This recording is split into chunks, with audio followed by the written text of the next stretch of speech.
Welcome to AnimeCons TV. My name is Doug Wilder, and this is our final con report of 2017.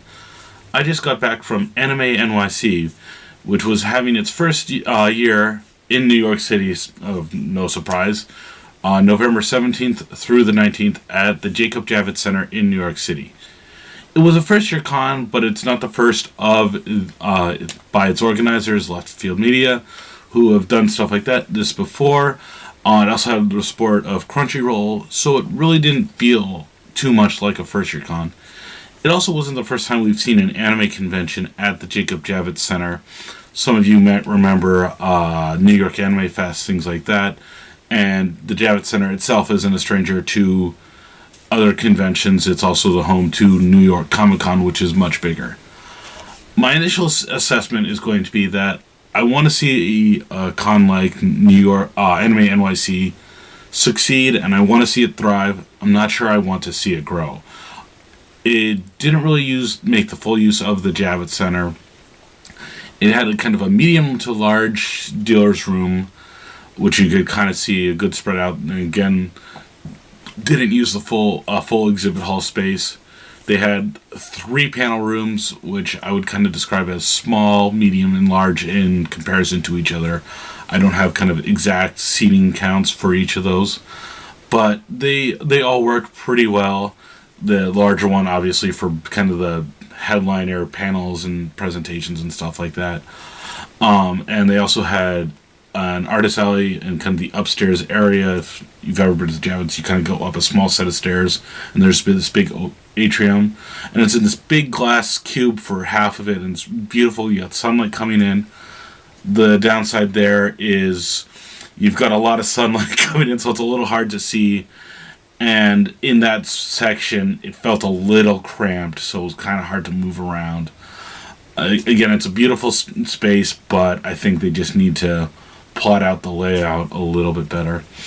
There's also off to kind of one side of the exhibit hall panels area and the main events room, 2 smaller rooms that they were using for autographs, which worked out perfectly because it got lines for these autograph events out of the way, not blocking traffic to other events, but we're still right close to the rest of the kind of heart of the convention. Sometimes autograph sessions at conventions, you'll see, are put all the way on the other side of the building from everything else. So not only are you factoring in kind of the time spent waiting in line, but you're also kind of factoring in travel time, and this worked out perfectly. I mentioned the main events room, which was kind of in one of the lower level, I don't want to call it a basement level room, but it was kind of lower level, and it was just the right size. It was good, still had a lot of seats, but I only went there for one event, but I never felt like it was too big or too small. It really felt like just the right size. So, on to programming. They had a lot of neat stuff there. They opened the convention with a declaration by a New York City councilman who actually declared it Anime NYC weekend in the city of New York. It was an official declaration, which was really cool to see.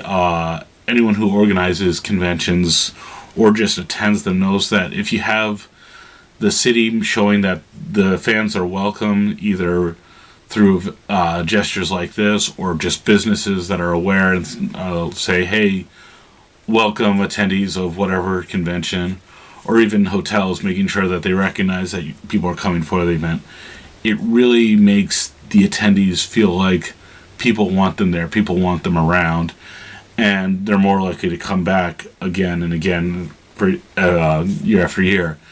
It's something that I think some areas, some other conventions succeed with, and some don't. And it really, unfortunately, sometimes it just comes down to the area, not even the organization of the event itself. I would like to bring Peter up as we declare it Anime Weekend here in the city of New York.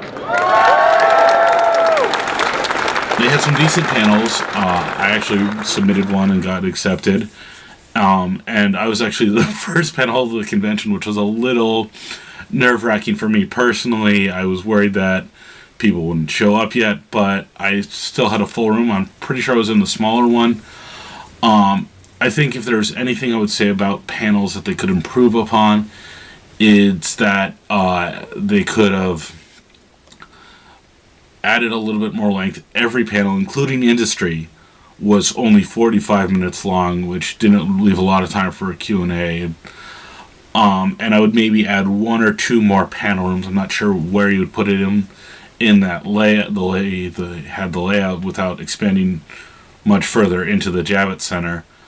But I think it would be an area that they could add a little more without kind of hurting the good size they have for the event. And again, personal opinion, I'm not sure 45 minutes is really enough time for even a fan panel, and even industry panels. They felt like they were rushing. And the couple I went to, these were industry panels who even said, "Oh, well, we don't even have time for Q&A. Sorry, guys, we're just gonna finish up."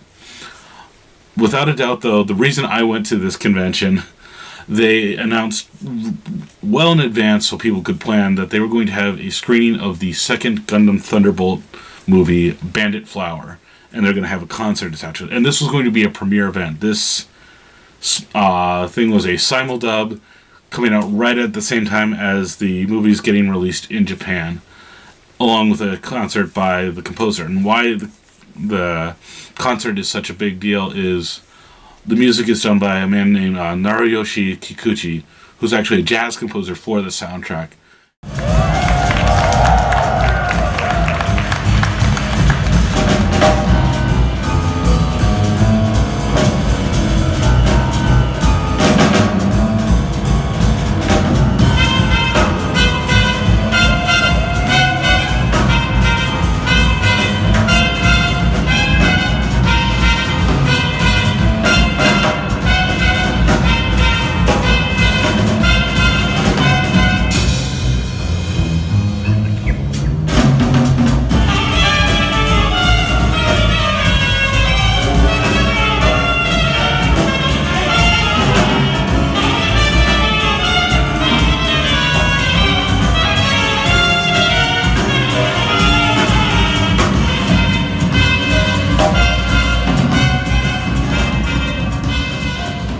And this concert was fantastic.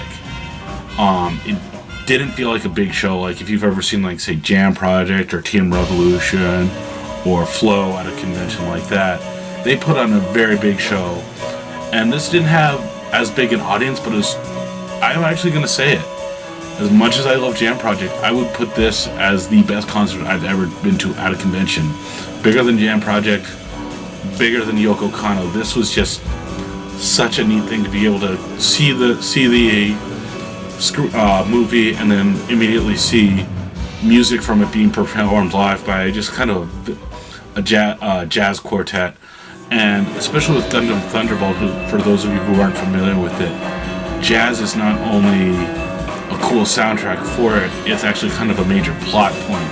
So it added so much more. And they kept it simple. You had the musicians and you just had either a promo image on the background or on the screen behind them, or they were just repeating some images from both Gundam Thunderbolt movies before in just kind of a stylized way. So it was a lot of kind of less is more, and it was a really neat thing to see. And I'm still kind of coming off the euphoria of just how neat it was. One of the things they offered with this was you could order a premium package that would cost $75, and in my personal opinion, it was worth it. First off, it came with a special print, which was basically just a smaller version of the movie poster about this big. We'll try and toss a picture of it up on the screen, like that. And it wasn't just a flimsy poster; it was a pretty little thicker material, kind of like if you have the cover of a good paperback book. So it wasn't just filming, but it had, the date of the event and everything like that, so you could kind of say I was there. And they also had the foresight to put it, when they were giving it to attendees, they had those nice plastic sleeves, like if you get a nice photograph at it, like autographed or anything like that, you did it. So kind of you're carrying it for all day, but you didn't have to worry about it getting damaged, which is always something nerve-wracking if you get a special poster or something at a convention. You also got a brand new copy of the soundtrack. It's not the soundtrack from the first movie. This is the soundtrack to the second movie. Again, this is a brand new thing. The movie just came out. And for those of you who get Japanese soundtracks and import them, usually that'll run you anywhere between $30 to $40. And it also gave you a ticket that you picked up to an autograph session after the concert, and guaranteed seating at the concert. And I say guaranteed because you could still line up as a regular attendee and get a seat, no problem. But if you really wanted to see it and you got this premium package, you were seated right away. You didn't have to worry about possibly the room filling, anything like that. So again, guaranteed seating in the concert, and you didn't have to worry about it getting, even though the chances that were rare. A brand new soundtrack imported from Japan, a limited edition print, and the autograph session for $75, which I think is a really good bargain. And again, a couple of friends and I, when we were talking about getting ready for this convention, we were just talking about how good of a bargain this that package was. And again, it was strictly voluntary, that if you didn't want to go through all that, you could still go to the concert and not pay anything for it. So it worked out really well. And that autograph session wasn't just Kikuchi-san, it was every member of the band, which, again, something you don't see very often. The one thing that was a little bizarre about this concert, though, was it was held kind of middle of the day, towards the end of the day, around 11 o'clock to 2 o'clock on Sunday, which this is a very big event for a Sunday at a convention, and that seemed very bizarre. Even more bizarre was after this event, and they had a screening of the new live-action Full Metal Alchemist movie, so that was going even later in the day on a Sunday when most people are going home. Kind of, they don't want to stay too late at the convention because they have to go back to school or have work in the morning, things like that. So I did not catch that movie, but that would be kind of the one thing I would kind of question about it, why they did both of those big events on that day. I could almost understand one of them, but both of them seemed a little strange. But I know I keep saying it, but that concert was, that screening and concert experience, absolutely incredible, and it's something I'm definitely going to remember for a while. And several of my other friends who are big into Gundam like me, we just kind of left the whole experience kind of are amazed how cool that was, and all saying that this was what made us decide to go to the con, and we weren't disappointed. If anything, we almost feel like we set our expectations too low. So, final thoughts for the convention. Again, I will just say what I said at the beginning. This is a con I want to see succeed and I want to see thrive, but I'm not sure how much I want to see it to grow. I think it could easily, especially with the Javits Center, it could grow too quickly, too fast, and either get too expensive for the organizers or start to feel too crowded for attendees. Because time and again we say at AnimeCons TV and on AnimeCons.com, our website, bigger does not always mean better. And I think this is a prime example where they had, a fair number of them, they sold out weekend passes, and I think by the end they may have also sold out Friday badges. But I think their numbers are just right. Where if any much more for people, it would feel a little too chaotic. Not as much stuff to do. It would start running into the problem of people not being able to get into certain events. So I think it's the right size, and I really hope the organizers aim for that, because I think they know where we want it, and it's where it's a right sweet spot. Again, I had an absolute blast.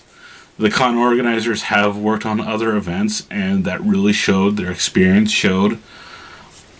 I'm a little nervous because it's hard to predict how anime conventions will do in New York City. I mentioned New York Anime Fest, which eventually got rolled into New York Comic Con as then as kind of its own programming track, and then eventually just kind of faded into nothing. There's been other things way back when. There was Anime Expo New York and Big Apple Anime Fest, which neither of those exist anymore. So I'm always a little nervous to hear about another convention starting, another anime convention starting in New York City. I'm a little curious how that's going to happen. But at the same time, if they get more stuff like they did, like they really made almost the Gundam Thunderbolt screening and stuff a track, because they had 2 autograph sessions, which I was lucky enough to get to both because I made a purchase at one vendor in the dealer's room. They mentioned it at the Sunrise panel. They had another Gundam Thunderbolt panel. They had the screening, the concert. So they basically had a Gundam Thunderbolt programming track. Or if they just got something really cool like that again, I would probably go back to this convention. I think it's one worth checking out. And yeah, that's our last con report for 2017. Be sure to subscribe to us on iTunes, YouTube, and all the other good places. We're going to be winding down the year soon, but be sure to keep an eye out for our year in review and other episodes for December. I'm Doug Wilder, and we'll see you soon.